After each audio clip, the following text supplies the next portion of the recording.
प्रेम से बोलिए विष्णु भगवान की जय, माता लक्ष्मी की जय।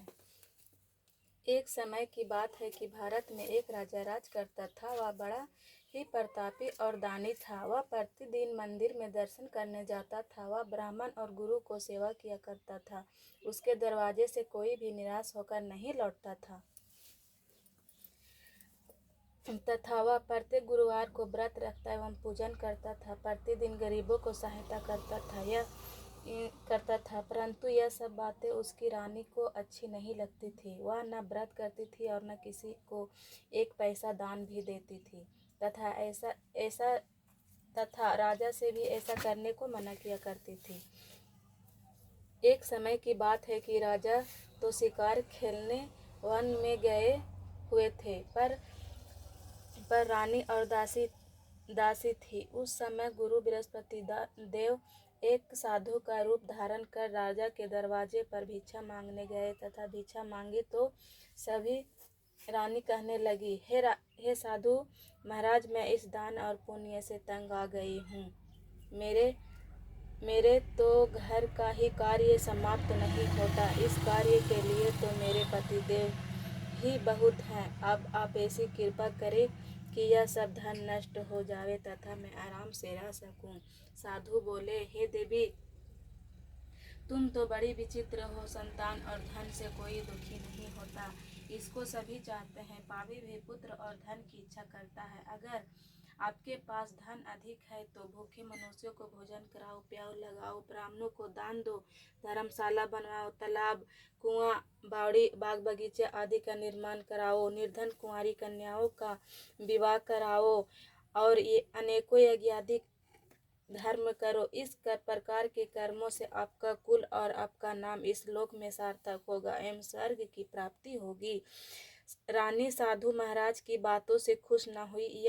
वह बोली, हे साधु महाराज, मुझे ऐसे धन की भी आवश्यकता नहीं जिसको दूसरे मनुष्यों को दान दूं तथा जिसके रखने उठाने में मेरा सारा समय ही बर्बाद हो जाए। साधु ने कहा, हे देवी, तुम्हारी ऐसी इच्छा है तो ऐसा ही होगा। मैं तुम्हें बताता हूँ, वैसा ही करना। बृहस्पतिवार के दिन घर को गोबर से लिपना, अपने केसों को धोना, केसों को धोते समय स्नान करना, राजा से कहना वह हजामत बनवाए, भोजन में मांस मंदिरा खाना, कपड़े धोबी के यहाँ धुलने देना। इस प्रकार 7 बृहस्पतिवार करने से तुम्हारा सब धन नष्ट हो जाएगा। ऐसा कहकर साधु महाराज वहां से अंतर ध्यान हो गए। रानी ने साधु के कहने के अनुसार वैसा ही किया। 3 बृहस्पतिवार ही बीते थे कि उनका समस्त धन नष्ट हो गया और भोजन के लिए दोनों समय तरसने लगी, संसारी भोगों से दुखी रहने लगे। तब वह राजा रानी से कहने लगा कि रानी, तुम यहाँ पर रहो, मैं दूसरे देश को जाऊं, क्योंकि यहाँ पर मुझे सभी मनुष्य जानते हैं, इसलिए कोई कार्य भी नहीं कर सका। तुम यहाँ पर रहो, मैं दूसरे देश को जाऊं, क्योंकि यहाँ पर मुझे सभी मनुष्य जानते हैं, इसलिए कोई कार्य भी नहीं कर सकता। देश चोरी परदेश भीख बराबर। ऐसा कहकर राजा परदेश चला गया। वह वहाँ जंगल में जाता और लकड़ी काट कर लाता और शहर में बेचता। इस तरह जीवन व्यतीत करने लगा। इधर राजा के घर रानी और दासी दुखी रहने लगी। किसी दिन भोजन मिलता और किसी दिन जल पीकर ही रह जाती। एक समय रानी और दासी को 7 दिन बिना भोजन के व्यतीत हो गए तो रानी ने अपनी दासी से कहा, हे दासी, यह पास ही के नगर में मेरी बहन रहती है। वह बड़ी धनवान है। तू उसके पास जा और वहां से 5 सेर बेझर मांग कर लाओ, जिससे कुछ समय के लिए गुजर हो जाएगी। इस प्रकार रानी की आज्ञा मानकर दासी उसकी बहन के पास गई। रानी की बहन उस समय पूजन कर रही थी, क्योंकि उस रोज बृहस्पतिवार का दिन था। वह दासी ने रानी की बहन को देखा और बहन उस समय पूजन कर रही थी। उससे बोली, हे रानी, मुझे तुम्हारी बहन ने भेजा है, मेरे लिए 5 सेर बेझर दे दो। इस प्रकार दासी ने अनेक बार कहा, परंतु रानी ने कुछ उत्तर नहीं दिया, क्योंकि वह उस समय बृहस्पति की व्रत कथा सुन रही थी। इस प्रकार जब दासी को किसी प्रकार उत्तर नहीं मिला तो वह बहुत दुखी हुई और क्रोध भी आया और लौटकर अपने गांव रानी के पास आकर बोली, हे रानी, तुम्हारी बहन बहुत बड़ी आदमी है, वह छोटे मनुष्यों से बात भी नहीं करती। क्योंकि मैंने उससे कहा तो उसने कोई उत्तर नहीं दिया, मैं वापस चली आई। रानी बोली, हे दासी, इसमें उसका कोई दोष नहीं है। जब बुरे दिन आता है तब कोई सहारा नहीं देता। अच्छे बुरे का पता विपत्ति में ही लगता है। जो ईश्वर की इच्छा होगी वही होगा। यह सब हमारे भाग्य का दोष है। उधर उस रानी ने देखा कि मेरी बहन की दासी आई थी, परंतु मैं उसे नहीं बोली। उससे वह बहुत दुखी हुई होगी। यह सोच कथा को सुन और विष्णु भगवान का पूजन समाप्त कर वह रानी अपनी बहन के घर चल दी और जाकर अपनी बहन से कहने लगी, हे बहन, मैं बृहस्पति का व्रत कर रही थी, तुम्हारी दासी गई, परंतु जब तक कथा होती है तब तक न उठते हैं और न ही बोलते हैं, इसलिए मैं न बोली। कहो दासी क्यों गई थी? रानी बोली, बहन, हमारे घर अनाज नहीं था, वैसे तुमसे कोई बात छिपी नहीं है, इस कारण मैंने दासी को तुम्हारे पास 5 सेर बेजर लेने के लिए भेजा था। रानी बोली, भगवान सबकी मनोकामना पूर्ण करते हैं, देखो शायद तुम्हारे घर में ही अनाज रखा हो। इस प्रकार का वचन जब रानी ने सुना तो घर के अंदर गई और वहां उसे बेझड़ भरा एक घड़ा मिला। तब तो वह रानी और दासी दोनों ही बहुत खुशी हुई और दासी कहने लगी, हे रानी, देखो, वैसे हमको जब नहीं मिलता तो हम रोज ही व्रत करते हैं। अगर इनसे व्रत की विधि और कथा पूछ ली जाए तो उसे हम भी किया करेंगे। तब रानी ने अपनी बहन से पूछा कि हे बहन, बृहस्पतिवार के व्रत का क्या विधान है एवं व्रत कैसे किया जाता है? उस धार्मिक रानी ने कहा, बृहस्पतिवार के व्रत में चने की दाल मुनक्का से विष्णु भगवान का केले की जड़ में पूजन करे तथा दीपक जलावे, पीला भोजन करे और कहानी सुने। इस प्रकार करने से गुरु भगवान प्रसन्न होते हैं, अन्न पुत्र धन देते हैं, मनोकामना पूर्ण करते हैं। इस प्रकार रानी और दासी दोनों ने निश्चय किया कि बृहस्पति भगवान का पूजन जरूर करेंगे। 7 रोज बाद जब बृहस्पतिवार आया तो उन्होंने व्रत रखा। घुड़साल में जाकर चना गुड़ बीन लाई तथा दाल से केले की जड़ तथा विष्णु भगवान का पूजन किया। अब भोजन पीला कहाँ से आवे? बेचारी बड़ी दुखी हुई, परंतु उन्होंने व्रत किया था, इस कारण गुरु भगवान प्रसन्न थे। 2 थालों में सुंदर पीला भोजन लेकर आए और दासी को देकर बोले, हे दासी, यह तुम्हारे और रानी के लिए है, भोजन तुम दोनों करना। दासी भोजन पाकर बड़ी प्रसन्न हुई और रानी से बोले, हे दासी, यह तुम्हारे और रानी बोली, चलो रानी जी भोजन कर लो। रानी को इस विषय में कुछ पता नहीं था, इसलिए वह दासी से बोली, तू ही भोजन कर, क्योंकि तू हमारी व्यर्थ में हंसी उड़ाती है। दासी बोली, एक महात्मा भोजन दे गया है। रानी कहने लगी, वह भोजन तेरे ही लिए दे गया है, तू ही भोजन कर। दासी ने कहा, वह महात्मा हम दोनों के लिए 2 थालों में सुंदर पीला भोजन दे गया है, इसलिए हम और आप दोनों ही साथ साथ भोजन करेंगे। इस प्रकार रानी और वादी दोनों ने गुरु भगवान को नमस्कार कर भोजन प्रारंभ किए तथा अब वह प्रत्येक बृहस्पतिवार को गुरु भगवान का व्रत और विष्णु भगवान पूजन करने लगी। बृहस्पति भगवान की कृपा से फिर रानी और दासी के पास धन हो गया। रानी फिर उसी प्रकार से आलस करने लगी। तब दासी बोली, देखो रानी, तुम पहले भी इस प्रकार आलस करती थी, तुम्हें धन के रखने में कष्ट होता था, इस कारण सभी धन नष्ट हो गया। अब गुरु भगवान की कृपा से धन मिला है तो फिर तुम्हें आलस होता है। बड़ी मुसीबतों के बाद हमने यह धन पाया है। इसलिए हमें दान पुण्य करना चाहिए तथा भूखे मनुष्यों को भोजन कराओ, प्याऊ लगाओ, ब्राह्मणों को दान दो तथा कुआं, तालाब, बावड़ी आदि का निर्माण कराओ, मंदिर, पाठशाला बनाकर दान दो, कुंवारी कन्याओं का विवाह कराओ, धन को शुभ कर्मों में खर्च करो, जिससे तुम्हारे कुल का यश बढ़े तथा स्वर्ग प्राप्त हो और पितरन प्रसन्न होवे। तब रानी ने इसी प्रकार के कर्म करने प्रारंभ किए तो काफी यश फैलने लगा। एक दिन रानी और दासी विचार करने लगी, न जाने किस प्रकार से होंगे, उनकी कोई खोज खबर नहीं। गुरु भगवान से उन्होंने प्रार्थना की और भगवान ने रात्रि में राजा को सपन में कहा, हे राजा, उठ तेरी रानी तुझको याद करती है, अपने देश को चला जा। राजा प्रातःकाल उठा और विचार करने लगा। स्त्री जाति खाने और पहनने की साथी होती है, पर भगवान की आज्ञा मानकर अपने नगर के लिए चलने को तैयार हुआ। इससे पूर्व जब राजा परदेश चला गया तो परदेश में दुखी रहने लगा। प्रतिदिन जंगल में से लकड़ी बीनकर लाता और उन्हें शहर में बेचकर अपने दुखी जीवन को बड़ी कठिनता से व्यतीत करता था। एक दिन राजा दुखी हो अपनी पुरानी बातों को याद करके रोने लगा। तब उस समय उस जंगल में बृहस्पति देव एक साधु का रूप धारण कर आ गए और राजा के पास आकर बोले, हे लकड़हारे, तुम इस शमशान जंगल में किस चिंता में बैठे हो, मुझको बतलाओ।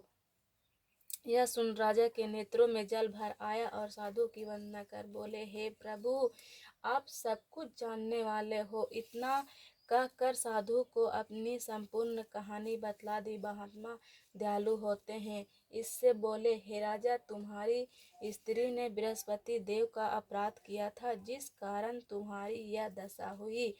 अब तुम किसी प्रकार की चिंता मत करो, भगवान तुम्हें पहले से अधिक धनवान करेगा। देखो, तुम्हारी स्त्री ने गुरु भगवान का व्रत प्रारंभ कर दिया है और तुम मेरा कहा मान कर बृहस्पतिवार का व्रत करके चने की दाल, गुड़, जल को लोटे में डालकर केला का पूजन करो। फिर कथा कहो और सुनो, भगवान तेरी सब मनोकामनाओं को पूर्ण करेगा। साधु महाराज को प्रसन्न देखकर राजा बोला, हे प्रभु, मुझे लकड़ी बेचकर इतना पैसा नहीं मिलता जिससे मैं भोजन करने के उपरांत कुछ बचा सकूं। मैंने रात्रि में अपनी रानी को व्याकुल देखा है।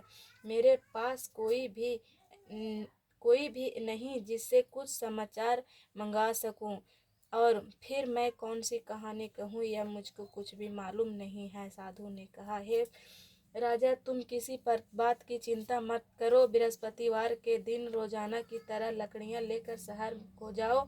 तुमको रोज से दुगुना धन प्राप्त होगा, जिससे तुम भली भांति भोजन कर लोगे तथा बृहस्पति की पूजा का सामान भी आ जाएगा।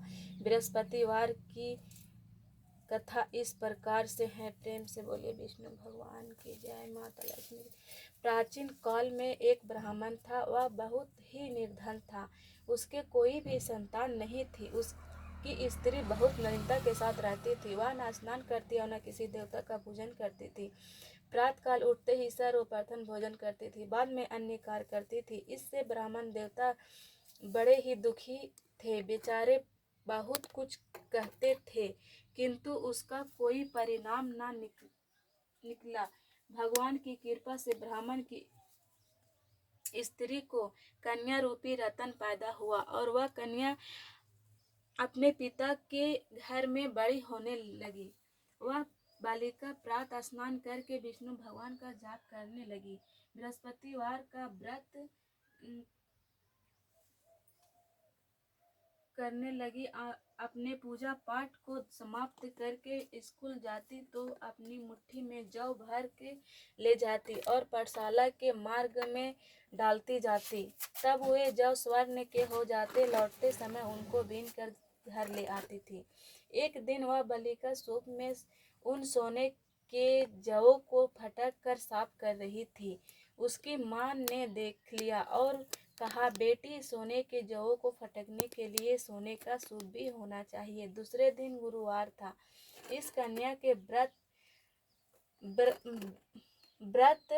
रखा और बृहस्पति देव से प्रार्थना करके कहा, हे प्रभु, यदि मैंने आपकी पूजा सच्चे मन से की हो तो मेरे लिए सोने का सूप दे दो। बृहस्पति देव ने उस प्रार्थना को स्वीकार कर ली।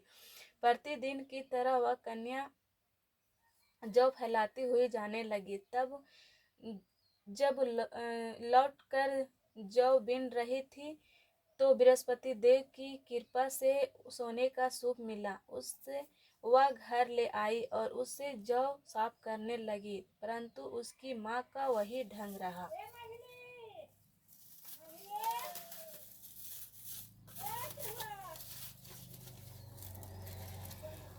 एक दिन की बात है कि वह कन्या सोने के सूप में जौ साफ कर रही थी। उस समय उस शहर का राजपुत्र वहां से होकर निकला। उस कन्या के रूप और कार्य को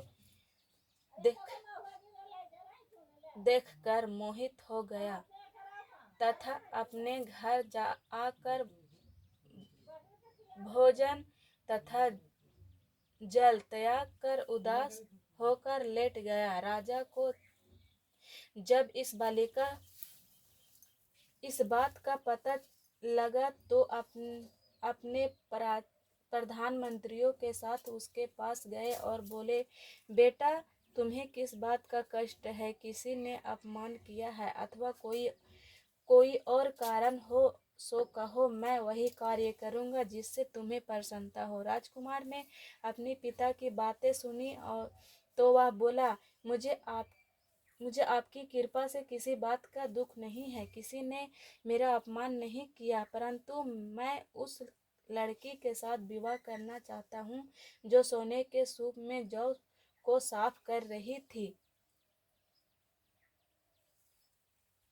यह सुन राजा आश्चर्य में पड़ा और बोला, हे बेटा, इस तरह की कन्या का पता तुम ही लगाओ, मैं उसके साथ तेरा विवाह अवश्य ही करवा दूंगा। राजकुमार ने उस लड़की के घर का पता बतलाया। तब मंत्री उस लड़की के घर गए और ब्राह्मण की कन्या का विवाह राजकुमार के साथ हो गया। कन्या के घर से जाते ही पहले की भांति उस ब्राह्मण देवता के घर में गरीबों का निवास हो गया। अब भोजन के लिए भी आने बड़ी मुश्किल से मिलता था। एक दिन दुखी होकर ब्राह्मण देवता अपनी पुत्री के पास गए। बेटी ने पिता की दुखी अवस्था को देखा और अपने माँ को हाल पूछा। तब ब्राह्मण देवता ने सभी हाल कहा। कन्या ने बहुत सा धन देकर अपने पिता को विदा कर दिया। इस तरह ब्राह्मण का कुछ समय सुखपूर्वक व्यतीत हुआ। कुछ दिन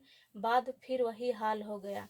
ब्राह्मण फिर अपनी कन्या के यहाँ गया और सभी हाल कहा तो लड़की बोली, हे पिताजी, आप माताजी को यहाँ लिवा लाओ, मैं उन्हें विधि बता दूंगी जिससे गरीबी दूर हो जाएगी। वह ब्राह्मण देवता अपनी स्त्री को साथ लेकर पहुँचे तो पुत्री अपनी माँ को समझाने लगी, हे माँ, तुम प्रातःकाल उठकर सर्वप्रथम स्नान करके विष्णु भगवान का पूजन करो, तब वह दरिद्रता दूर हो जाएगी। परंतु उसकी माँ ने एक भी बात नहीं मानी और प्रातःकाल उठकर अपने पुत्री के बच्चों का जूठन खा लिया। एक दिन उसकी पुत्री को बहुत गुस्सा आया और एक रात कोठरी से सभी सामान निकाला और अपनी माँ को उसमें बंद कर दिया। प्रातःकाल उसमें से निकाला तथा स्नान करा के पूजा पाठ करवाया। उसकी माँ की बुद्धि ठीक हो गई और फिर प्रत्येक बृहस्पतिवार को व्रत रखने लगी। इस व्रत के प्रभाव से उसकी माँ भी बहुत धनवान तथा पुत्रवती हो गई और बृहस्पति जी के प्रभाव से स्वर्ग को प्राप्त हुए तथा वह ब्राह्मण भी सुखपूर्वक इस लोक में सुख भोग कर स्वर्ग को प्राप्त हुआ। और इस तरह कहानी कहकर साधु देवता वहां से अंतर ध्यान हो गए। धीरे धीरे समय व्यतीत होने पर फिर वही बृहस्पतिवार का दिन आया। राजा जंगल से लकड़ी काट कर किसी शहर में बेचने गया। उस दिन से और दिन से अधिक पैसा मिला। राजा ने चना गुड़ आदि लाकर बृहस्पतिवार का व्रत किया। उस दिन से उसके सभी कलेश दूर हो गए। परंतु जब दोबारा बृहस्पतिवार आया तो बृहस्पतिवार का व्रत करना भूल गया। इस कारण बृहस्पति भगवान नाराज हो गए। एक दिन उस नगर के राजा ने विशाल यज्ञ का आयोजन किया तथा शहर में यह घोषणा करा दी कि कोई भी मनुष्य अपने घर भोजन न बनाए न आग जलाए, सभी लोग मेरे यहाँ भोजन करने आवे। इस आज्ञा को जो न मानेगा उसके लिए फांसी की सजा दी जाएगी। इस तरह की घोषणा संपूर्ण नगर में करवा दी गई। राजा की आज्ञा अनुसार शहर के सभी लोग भोजन करने गए, लेकिन लकड़हारा कुछ देर से पहुंचा, इसलिए राजा उसके अपने साथ घर ले गए और ले जाकर भोजन करा रहे थे। इतने में रानी की दृष्टि उस खूंटी पर पड़ी। उस पर उसका हार लटका हुआ था। वह वह वह वहां पर दिखाई नहीं दिया। रानी ने निश्चय किया कि मेरा हार इस मनुष्य ने चुरा लिया है। उसी समय पुलिस बुलवाकर राजा उसको जेलखाने में डलवा दिया। तब राजा पूर्व जन्म के कर्म मेरे लिए ऐसा दुख प्राप्त हुआ है और उसी साधु को याद करने लगा जो जंगल में मिला था। उसी समय तत्काल बृहस्पति देव साधु के रूप में प्रकट हुए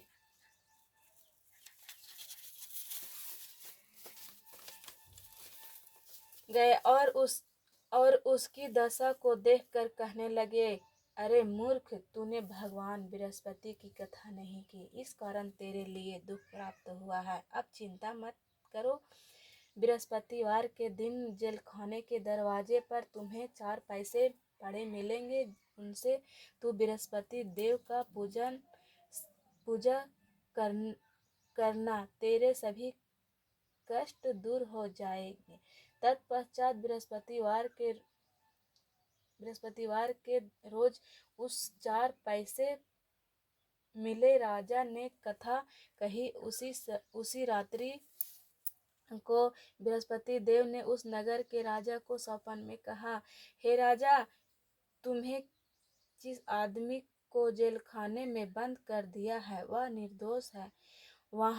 वह राजा है, उसे छोड़ देना। रानी को हार उसी खूंटी पर लटका हुआ है।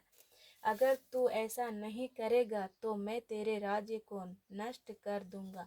इस तरह के रात्रि में सपन को देख राजा प्रातःकाल उठा और खूंटी पर हार देखकर लकड़हारे को बुलाकर क्षमा मांगी तथा राजा को योग्य सुंदर वस्त्र आभूषण देकर विदा कर दिया। गुरुदेव की आज्ञा अनुसार राजा अपने नगर को चल दिया। राजा जब नगर के निकट पहुंचा तो उसे बड़ा ही आश्चर्य हुआ।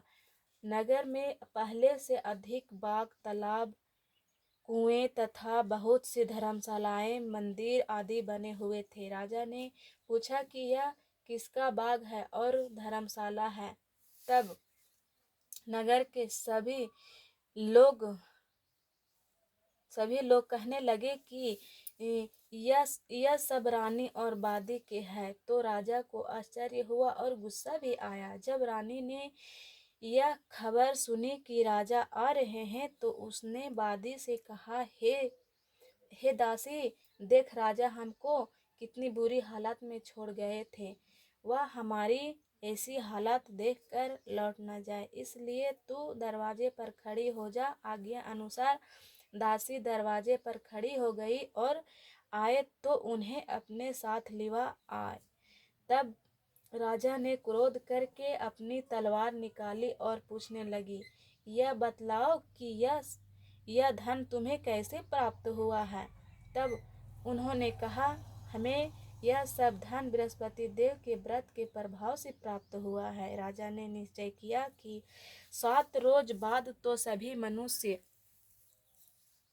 बृहस्पति देव को पूजन करते हैं, परंतु मैं रोजाना दिन में 3 बार कहानी कहा करूँगा तथा रोज व्रत किया करूँगा।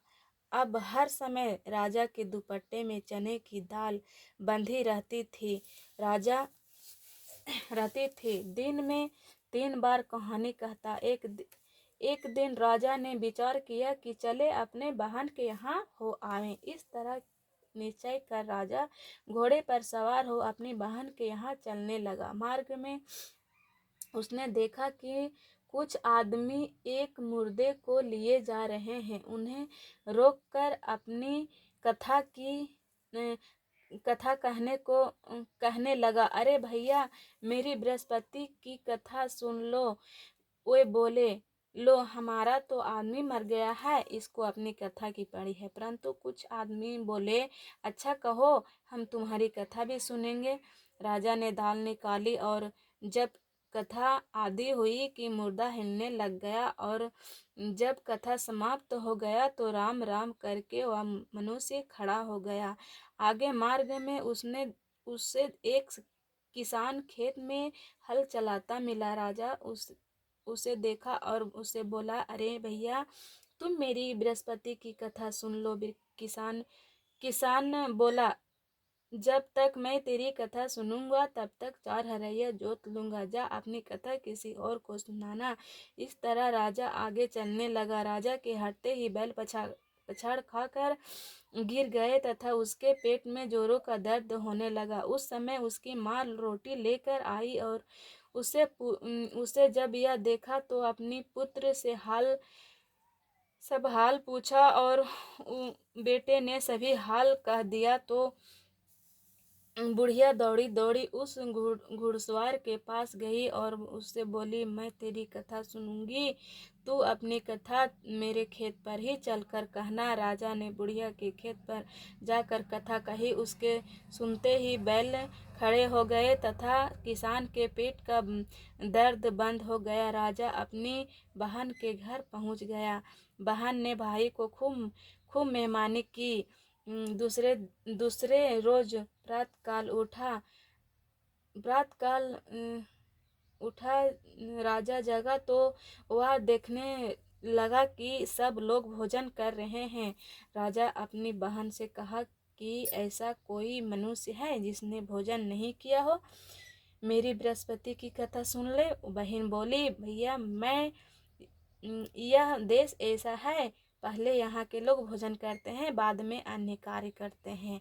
अगर कोई पड़ोस में हो तो देख आऊं। वह ऐसा कहकर देखने चली गई, परंतु उसे कोई भी ऐसा व्यक्ति नहीं मिला जिसने भोजन न किया हो। अंत वह एक कुम्हार के घर गई। उसका लड़का बीमार था। उसे मालूम हुआ कि इसके यहाँ 3 दिन से किसी ने भोजन नहीं किया है। रानी ने अपने राजा को कथा सुनने के लिए कुम्हार से कहा। वह तैयार हो गया। राजा ने जाकर बृहस्पति की कथा कही, जिससे उसका लड़का ठीक हो गया। अब तो राजा की प्रशंसा होने लगी। एक दिन राजा ने अपनी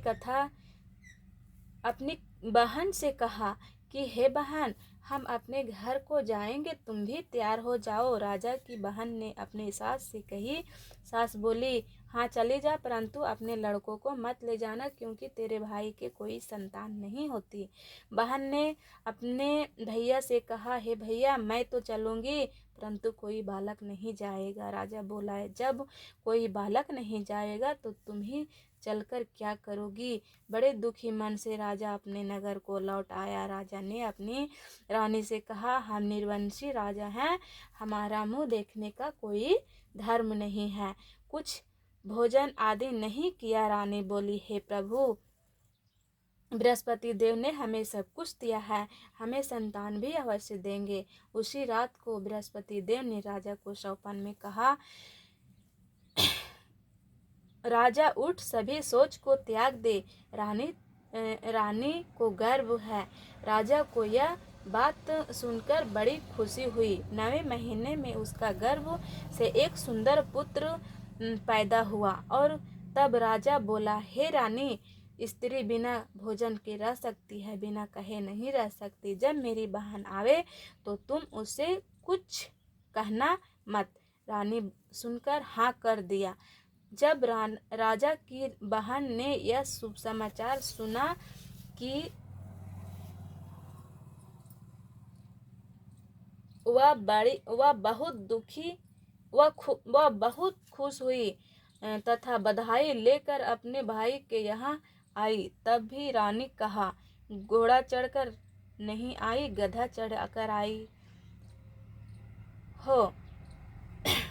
राजा की बहन बोली, भैया, मैं इस प्रकार ना कहती तो तुम्हें संतान कैसे मिलती। बृहस्पति देव ऐसे ही हैं जैसे जिसके मन में कामनाएं हैं सभी को पूर्ण करते हैं। जो संभावना पूर्वक बृहस्पतिवार का व्रत करता है एवं कथा पढ़ता है अथवा सुनता है और दूसरों को सुनाता है, बृहस्पति देव उसकी सभी मनोकामनाएं पूर्ण करते हैं। भगवान बृहस्पति देव उसकी सदैव रक्षा करते हैं। संसार में संभावना से जो भगवान का पूजन व्रत सच्चे हृदय से करते हैं तो उनकी सभी मनोकामनाएं पूर्ण करते हैं। जैसे सच्ची भावना से रानी और राजा ने उनकी कथा का गुणगान किया तो उनकी सभी इच्छाएं बृहस्पति देव जीव ने पूर्ण की। इसलिए सब कथा सुनने के बाद प्रसाद लेकर जाना चाहिए। हृदय से उनका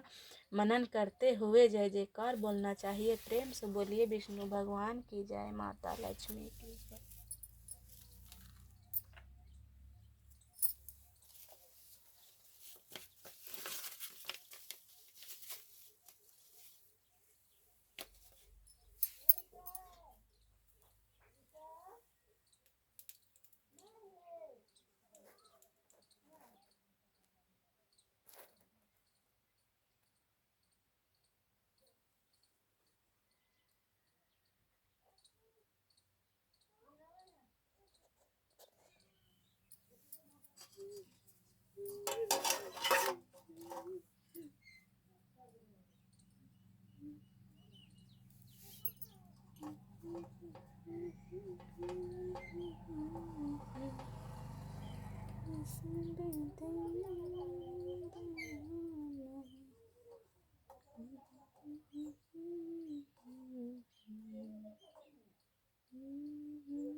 ओम जय बृहस्पति देवा, शनि जय बृहस्पति देवा।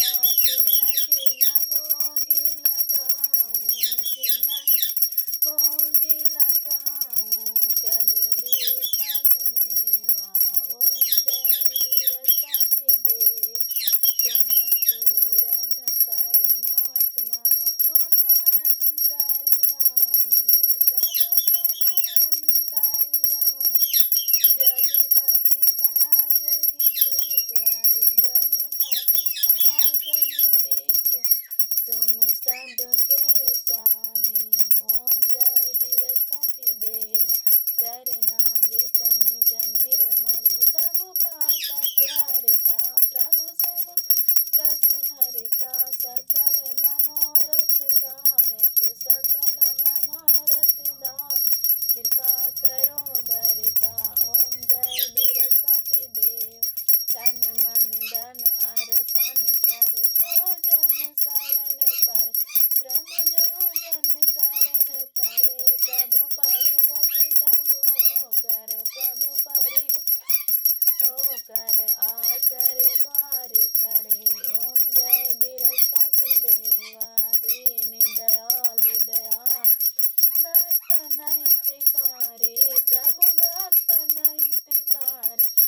सकल मनोरथ दायक सब संशय हार तारी प्रभु सब सय तारी विषय विकार मिटाओ विषय विकार मिटाओ संतन सुखकारी ओम जय बृहस्पति देव।